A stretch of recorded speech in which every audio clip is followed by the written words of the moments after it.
Kumusta mga ka-friends? Kung ano man ang ginagawa mo ngayon, magpahinga muna tayo at panoorin ang videong ito. Naaalala mo ba sina Arnold Schwarzenegger, Kristen Stewart at Britney Spears sa aming nakaraang episode? Sila ang ating paksa sa unang episode ng Hollywood Scandal. At ngayon para sa pangalawang episode. Please relax habang nanunood. Pwede kang hamang ng kanta habang nanunood, subukan mo ang kantang You're the One ni Shania Twain. Alam mo ba kung bakit? Dahil siya ang topic natin ngayon. Oo, tama ang narinig mo. Ang kwento ng pag-ibig ni Shania Twain ay isa sa mga pinaka-nakalilitong klasiko sa Hollywood. Maligaya siyang ikinasal kay Frederick Theobald mula noong 2011. Pagkatapos ng mahigit isang dekada ng kasal, mag-aasawa parents sina Shania Twain at Frederick Theobald. Nagsimulang opisyal na mag-date ang mag-asawa noong 2009 at nagpakasal noong Disyembre taong 2010. Makalipas lamang ang isang buwan, sa araw ng bagong taon 2011, ikinasal sina Twain at Theobald sa isang maliit na seremonya ng paglubog ng araw sa Rincon, Puerto Rico. Ngunit bago iyon, ang sikat na singer ay may karelasyon na isang producer ng musika na si Robert Lang, habang si Marianne Theobald naman ay naging malapit at mabuting kaibigan ni Shania. Pagkatapos ay tumalon si Robert sa kama ni Marianne, na talagang pinagtabuyan sina Twain at Frederick Theobald, kaya walang ibang pagpipilian ang dalawa kundi ang magsama, at naging item na sila mula noong 2011. Nakilala ni Twain si Theobald sa Switzerland noong dekada 2019 nang kinuha ng mga awit at ng kanyang asawa noon na silang ang asawa ni Theobald, si Marianne, upang tulungan ang pamilya at tumulong sa pag-aalaga sa kanilang tahanan. Ang kanilang dalawang pamilya ay madalas na magbakasyon ng magkasama, sabi ng isang source sa People. Itinuring ni Shania si Marianne na isa sa kanyang matalik na kaibigan. Matapos makipaghiwalay kay Lang at malaman na siya ay di umano'y nagkakaroon ng relasyon kay Marianne, si Twain ay bumaling kay Theobald para sa suporta. Ang taong umaliw sa akin ay si Fred dahil naranasan niya ang parehong bagay, sabi ni Twain kay Oprah. Ligtas si Fred. So it was really a beautiful and perfect friendship. Noong Disyembre taong 2008, sinabi ng isang kaibigan ni Twain sa People na si Theobald ay may positibong epekto sa country star. Sa wakas ay nagagawa na niya ang mga bagay na gusto niyang gawin, ang emosyonal na pagpapalaya ng mga bagay, sabi ng kaibigan. Naglalaro siya ng tennis 4 na beses sa isang linggo, skydiving sa unang pagkakataon. Nagbahagi si Twain ng travel video sa kanyang website na nagdokumento ng skydiving trip sa Florida, isang camel riding adventure sa Egypt at isang bike ride sa London Park kasama si Theobald, na tinawag ng Grammy winner na "a dear friend and true gentleman." Ang pagdanas ng parehong problema sa parehong tao na naghihiwalay ng kanyang pamilya sa parehong oras at sa ilalim ng parehong matinding mga pangyayari, mas naiintindihan niya ako kaysa sino man, sumulat si Twain sa isang liham sa mga tagahanga. Isang taon pagkatapos ng unang magsimulang magkasama ang mag-asawa, kinumpirma ng isang source sa People na engaged na si Twain at ang Swiss businessman. They've been engaged a couple months, sabi ng source. Isang buwan lamang na naging magkatipan, nagpakasal sina Twain at Theobald sa Puerto Rico noong araw ng bagong taon. Sila ay ikinasal sa paglubog ng araw sa Rincon, Puerto Rico, sa harap ng 40 ng kanilang pinakamalapit na pamilya at mga kaibigan, sinabi ng isang representative nila. Pagkatapos sabihin ng officiant, "You can now kiss the bride," binuhat siya ni Fred at hinalikan, dagdag ng isa sa mga bridesmaids ni Twain. Nagtatalon lang siya sa tuwa. Nakakaiyak, ang ganda. Ika-11 ng Disyembre taong 2022, naglakbay ang mag-asawa sa Washington, D.C. para sa 100th National Tree Lighting Ceremony. Si Twain, kasama sina Andy Grammer at Gloria Estefan, ay gumanap sa taunang kaganapan. Bago ang kanyang pagganap, siya at si Theobald ay binigyan ng paglilibot sa White House, na ibinahagi ni Twain ng mga larawan sa Instagram. Si Marianne Theobald ay kadalasang hindi napapansin mula nang ikasal ang dating asawa ni Shania Twain. Maraming tao ang madalas na nagulat na nakatira pa rin siya sa Switzerland kasama si Matt Lang. Inihayag din ni Twain na si Marianne Theobald ay kasama pa rin ni Robert Matt Lang. Ang mga ulat ay nagmumungkahi na ang mag-asawa ay posibleng nanatili sa Switzerland pagkatapos ng kanilang diborsyo at nanirahan sa isang lugar malapit kila Twain at Frederick. Sunod ay ang kumanta ng Dangerous Woman na si Ariana Grande. Bago ang kanyang malagim na pagkamatay noong Hulyo taong 2020, ang Glee star na si Naya Rivera ay nagbuhos ng tsaa sa kanyang 2016 na memoir tungkol sa kanyang deal sa rapper na si Big Sean. Naging engaged sila noong Oktubre taong 2013, ngunit ang mga plano sa kasal ay napurnada noong Abril taong 2014 sa gitna ng mga tsismis ng pandaraya, na itinanggi ng representative ni Big Sean. Sa kanyang libro, ipinahiwatig ni Rivera na niloko siya ni Big Sean at Ariana Grande. Ang talagang magulo ay nalaman niya ang pagkansela sa engagement nila sa internet pa. Kawalang galang talaga. Ang rapper ay engaged kay Naya Rivera sa loob ng halos 6 na buwan. Kumbaga, ipinaalam na nila ng Glee star ang kanilang kasal noong April 2014, at pagkatapos ay bigla niyang panotos si Ariana. Dahil sa kanyang malumanay na kilos at malaanghel na boses, marami ang nag-akala na si Ariana Grande ay puno ng tamis at sensitivity. Bagamat maaaring totoo iyon, malamang na iba ang sasabihin sa iyo ng ilan sa mga dating manliligaw at kanyang mga dating partner. Kapansin-pansing binabash ng mga kritiko si Grande dahil sa sadyang pagiging romantiko sa isang lalaking may asawa. Tila naulit ang kasaysayan, dahil nauna ring tinawag ng yumaong Glee actress na si Naya Rivera ang Pete Davidson singer para sa pagbugol ng oras sa kanyang lalaki noong panahong iyon, si Big Sean. In her Sorry Not Sorry memoir, she wrote, noong isang araw na bumalik siya sa LA, sinabi niyang ayaw niya akong makita. Pero dahil may susi siya, pinapasok niya ang bahay ni Big Sean, sa paggunita sa oras na natuklasan niya si Grande na tumatambay sa tirahan ng Detroit rapper. Pumasok ako, bumaba, at hulaan mo, ang maliit na batang babae ang nakaupo na naka-cross-legged sa sopa na nakikinig ng musika.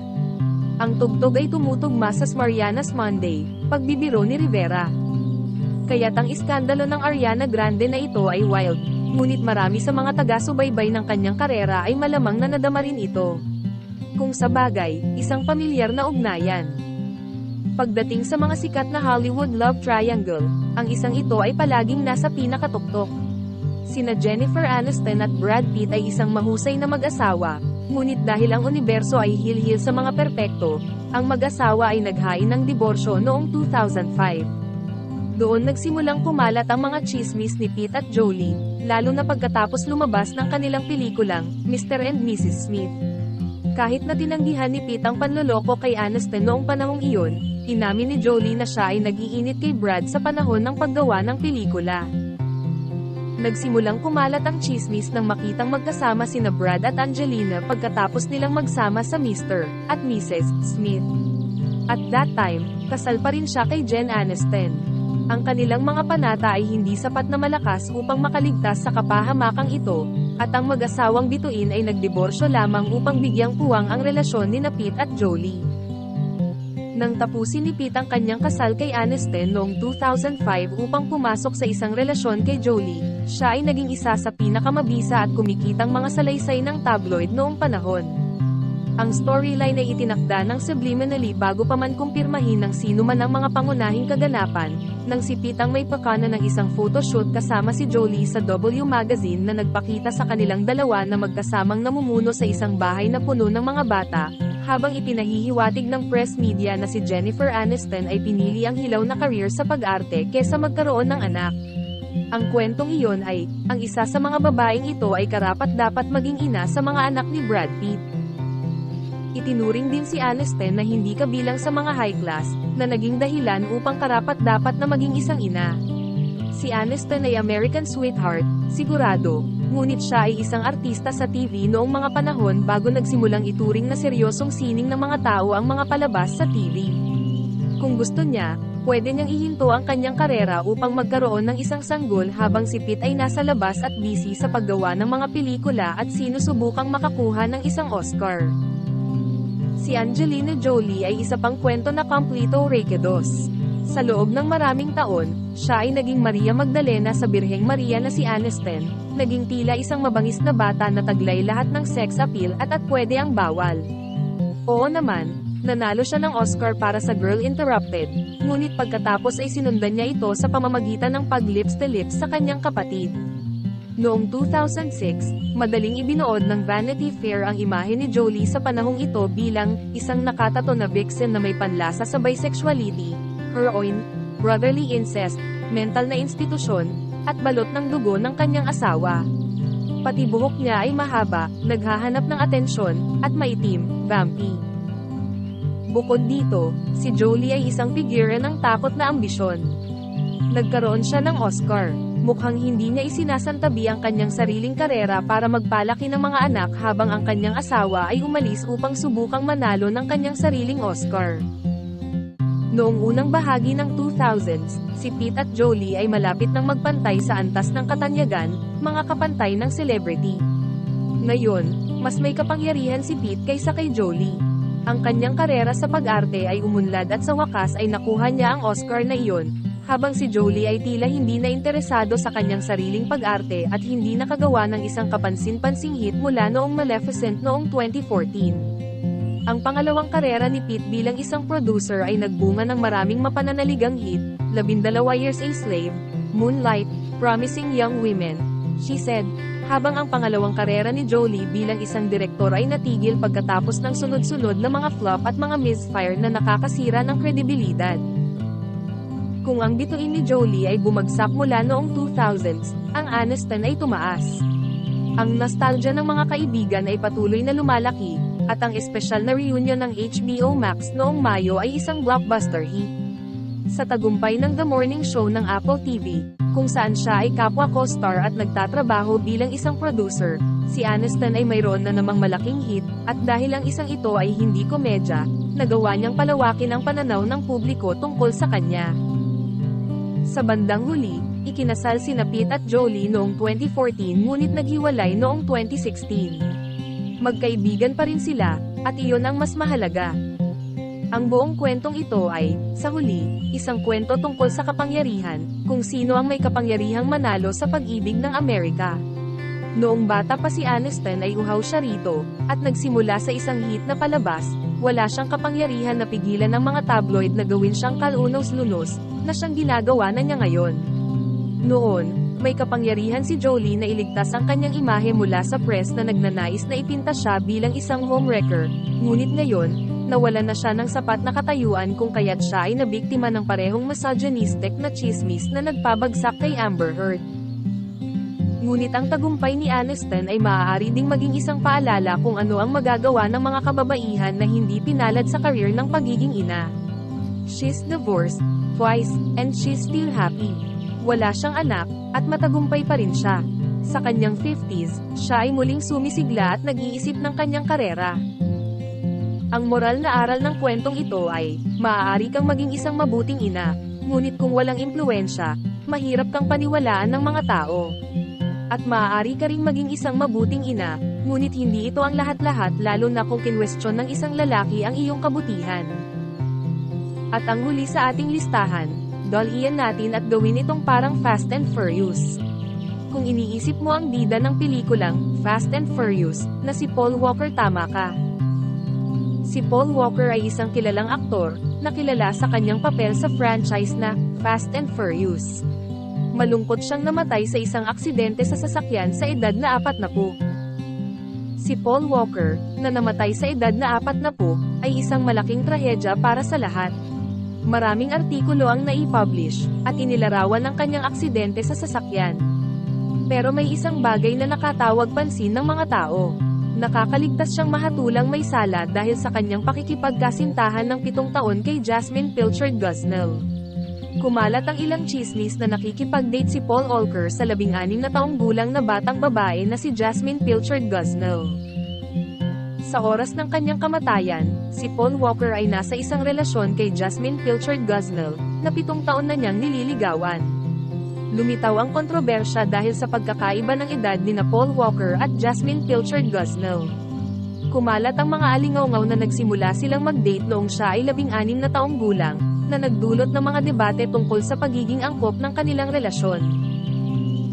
Ilang taon na ang nakalipas mula nang mamatay si Paul Walker noong 2013, ngunit isa pa rin siyang minamahal na figure sa mga tagahanga para sa kanyang papel sa mga pelikulang Fast and Furious at sa pagiging isang all-around nice guy. Kaya't nang ibahagi ng kanyang anak na babae, si Meadow, ang isang hindi pa nakikitang clip ng kanyang ama, ito ay nagpaiyak sa mga tagahanga, at pagkatapos ay nahukay nito ang isang komplikado ngunit hindi gaanong napag-usapan na aspeto ng pamana ni Paul Walker, ang kanyang kasaysayan ng pakikipag-date sa mga teenager na babae. Sa oras ng kanyang kamatayan, si Paul ay 40 at nakikipag-date kay Jasmine Pilchard Guzmel, na 23. Ang 17 taong agwat sa edad ay medyo malaki ngunit wala tayong hindi nakikita sa Hollywood. Pero ang nagiging problema sa relasyong ito ay noong una silang nagkita. 7 taon na silang magkasintahan.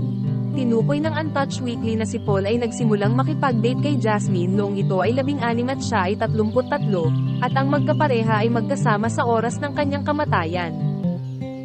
Bago si Jasmine, nakipag-date si Paul sa isa pang babae, si Aubriana Atwell, noong siya ay 28. Ayon sa isang panayam noong 2013 sa The Las Vegas Sun noong si Aubriana ay 28.